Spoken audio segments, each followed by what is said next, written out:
बाबा कहते मीठे बच्चे, इस शरीर से जीते जी मरने के लिए अभ्यास करो। मैं भी आत्मा, तुम भी आत्मा, इस अभ्यास से मम्मा तो निकल जाएगा। प्रश्न है, सबसे ऊंची मंजिल कौन सी है? उस मंजिल को प्राप्त करने वालों की निशानी क्या होगी?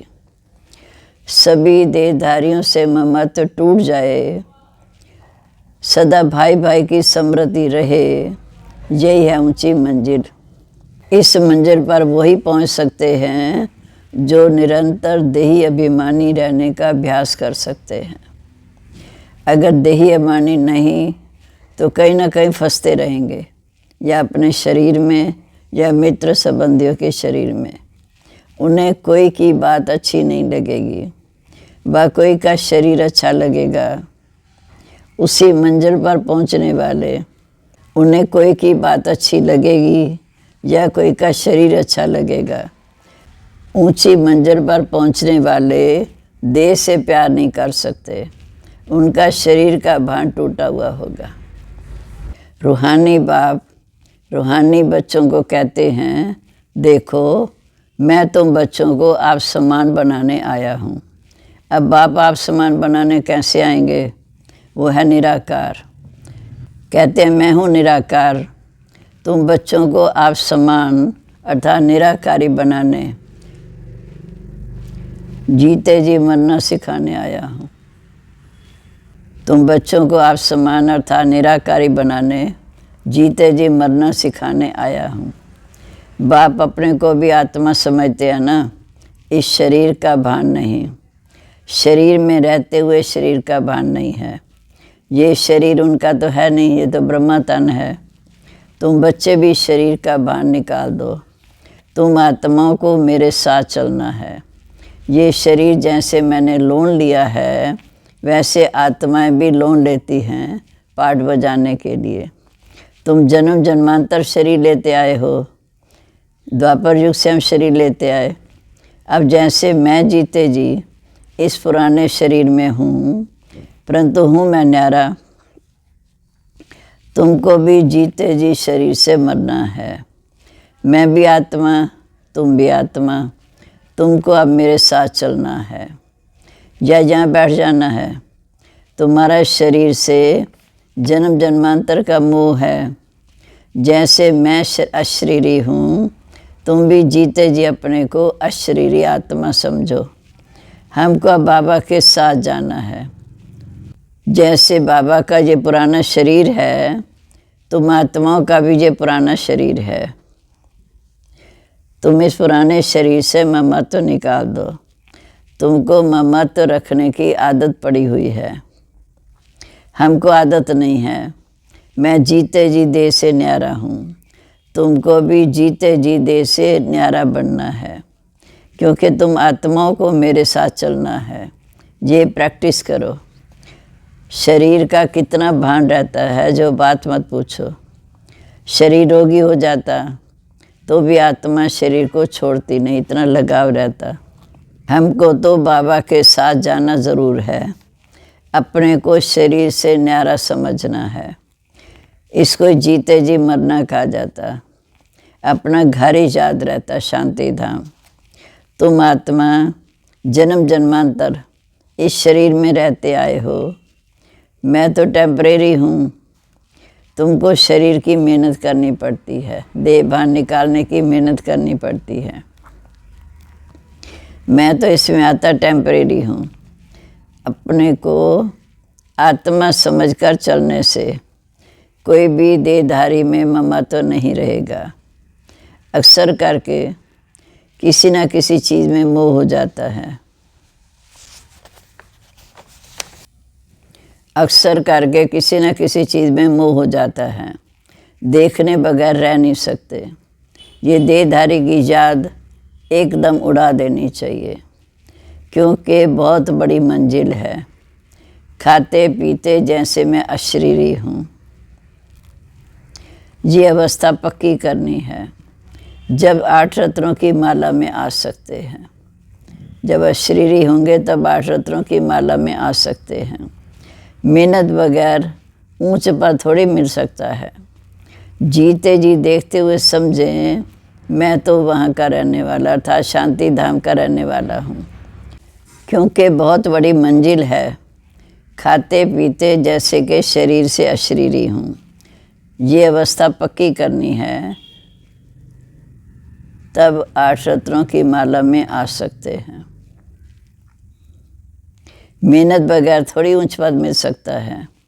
जीते जी देखते हुए समझो कि मैं तो वहाँ का रहने वाला अर्थात शांति धाम का रहने वाला हूँ। जैसे बाबा इसमें टेम्परेरी बैठा है, ऐसे अब हमको भी घर जाना है। जैसे बाबा का देह में मोह नहीं है, वैसे हमको भी इससे ममत्व नहीं रखना है।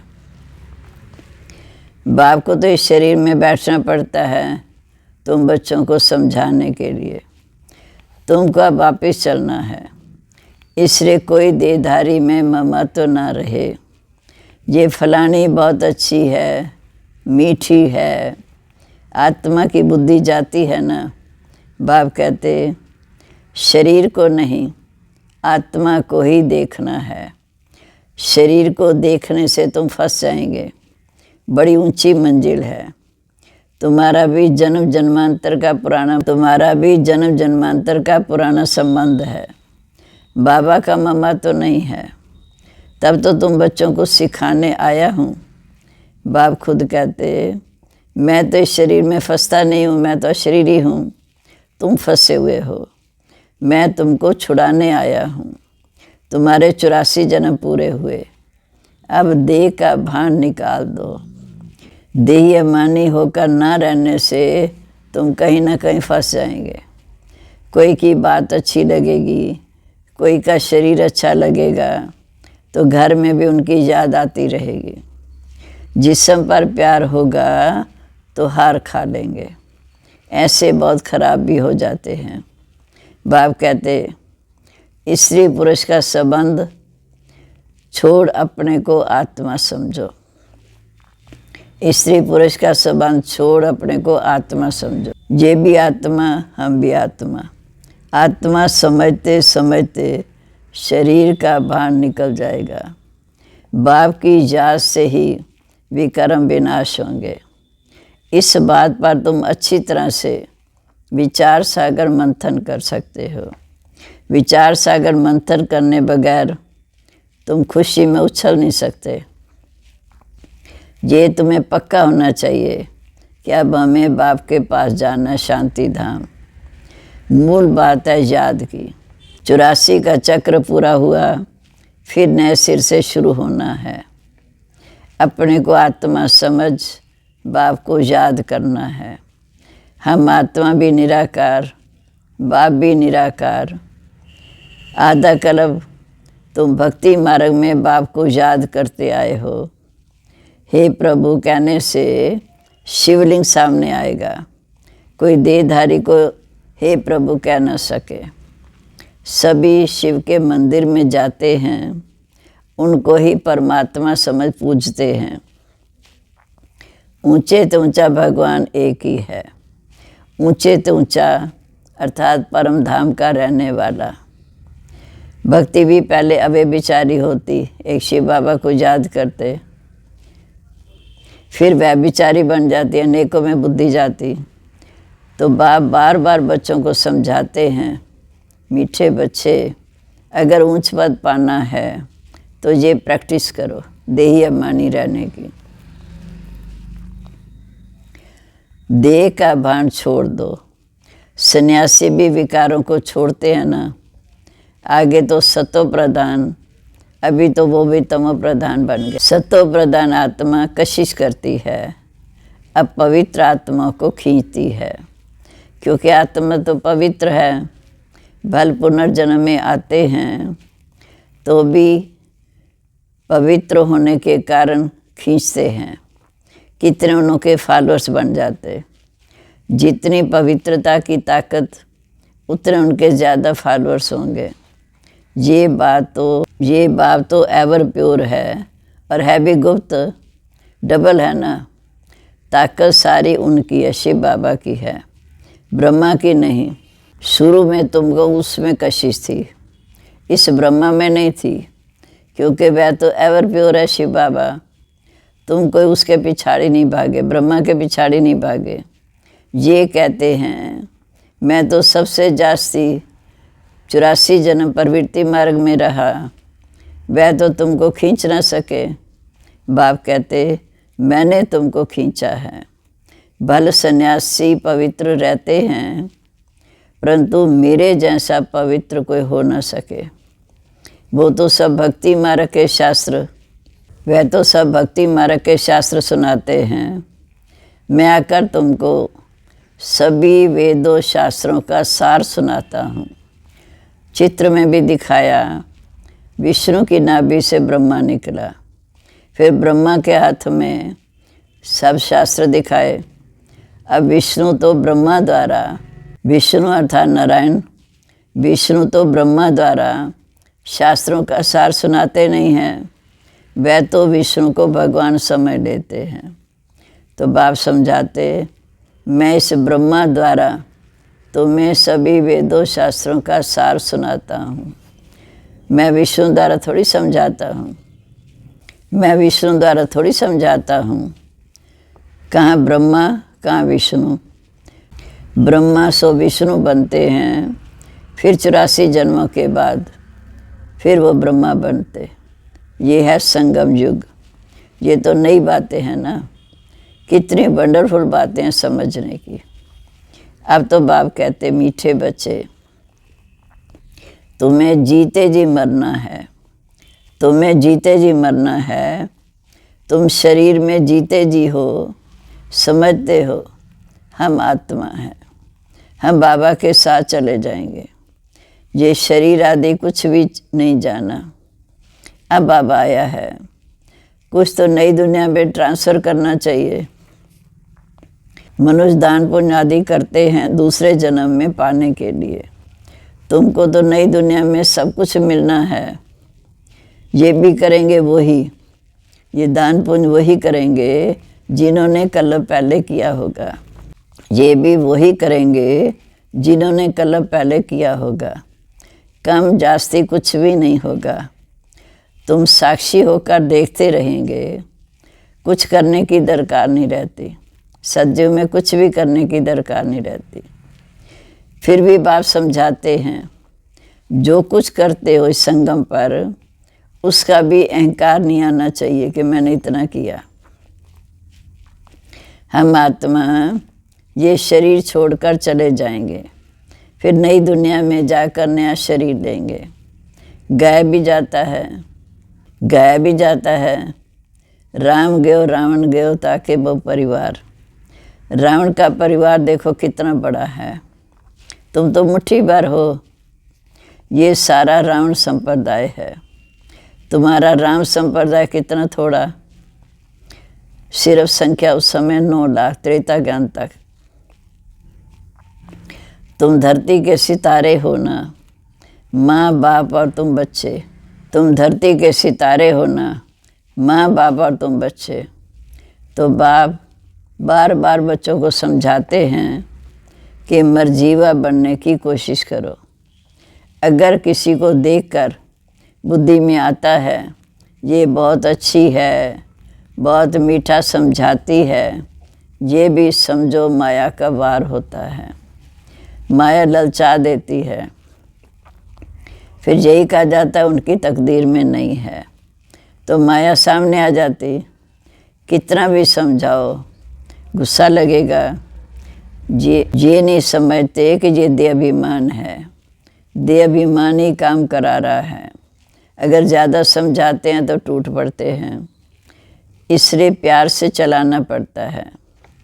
किससे दिल लग जाती तो बात मत पूछो, पागल हो जाते हैं।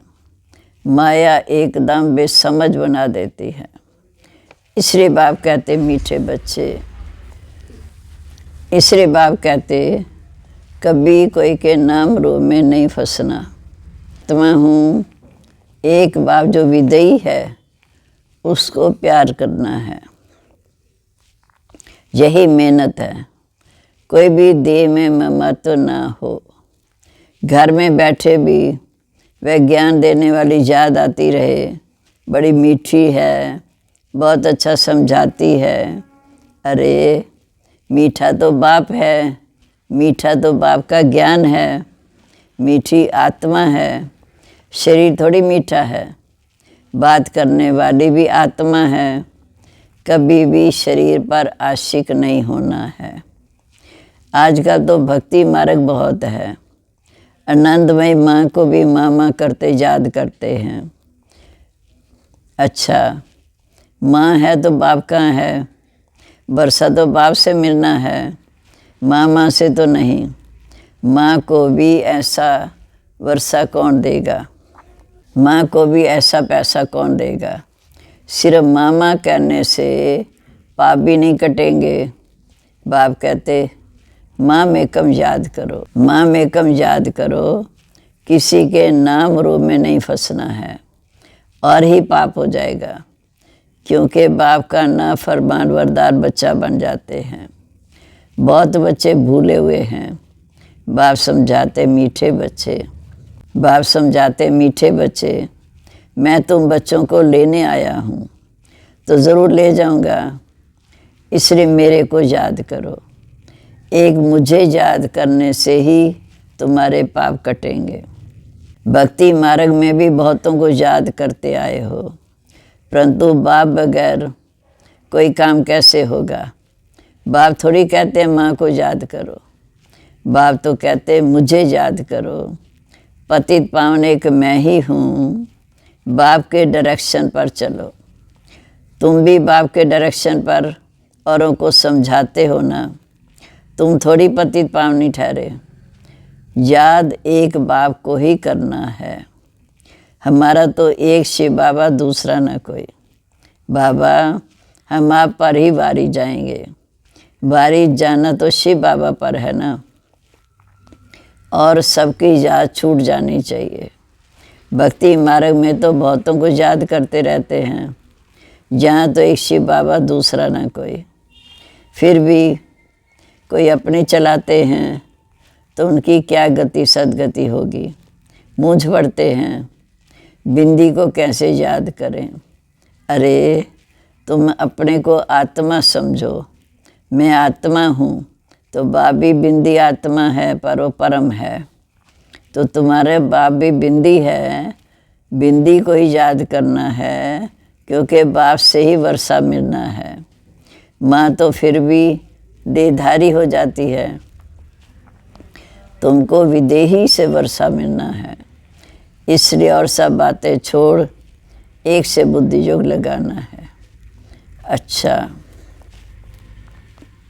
मीठे मीठे सिक्के लदे बच्चों प्रीत, माता पिता बाप दादा का याद प्यार। Good morning. रूहानी बाप की रूहानी बच्चों को नमस्ते। हम रूहानी बच्चों की रूहानी बाप दादा को नमस्ते। नमस्ते बाबा, गुड मॉर्निंग। शुक्रिया बाबा, शुक्रिया। कितनी ऊंची मंजिल पर ले जाने के लिए देही अभिमानी बनाते हैं। अब धारणा के लिए मुख्य सार। पहली पॉइंट, शरीर का भान खत्म करने के लिए चलते फिरते अभ्यास करना है। शरीर का भान खत्म करने के लिए चलते फिरते अभ्यास करना है। जैसे हम इस शरीर से न्यारे हैं, शरीर में है ही नहीं, बगैर शरीर आत्मा समझ आत्मा को ही देखना है। दूसरा, कभी भी किसी के शरीर पर तुम्हें आशिक नहीं होना है। एक विदेही बाप से याद करना है, एक से ही बुद्धि योग रखना है। अब आज का वरदान, सेवा और सो पुरुषार्थ के बैलेंस द्वारा ब्लेसिंग प्राप्त करने वाले कर्म योगी भव। कर्म योगी अर्थात कर्म के समय भी योग का बैलेंस हो, कर्म और योग का बैलेंस हो। सेवा अर्थात कर्म और सो पुरुषार्थ अर्थात योग युक्त। इन दोनों का बैलेंस रखने के लिए एक ही शब्द सदा याद रखो कि बाप करावन हार है, मैं आत्मा करनहार हूँ। ये एक शब्द बैलेंस बहुत सहज बनाएगा और सर्व की ब्लेसिंग मिलेगी। जब करणहार की बजाय अपने को करावनहार समझ लेते हो तो बैलेंस नहीं रहता और माया अपनी तरफ खींच लेती है।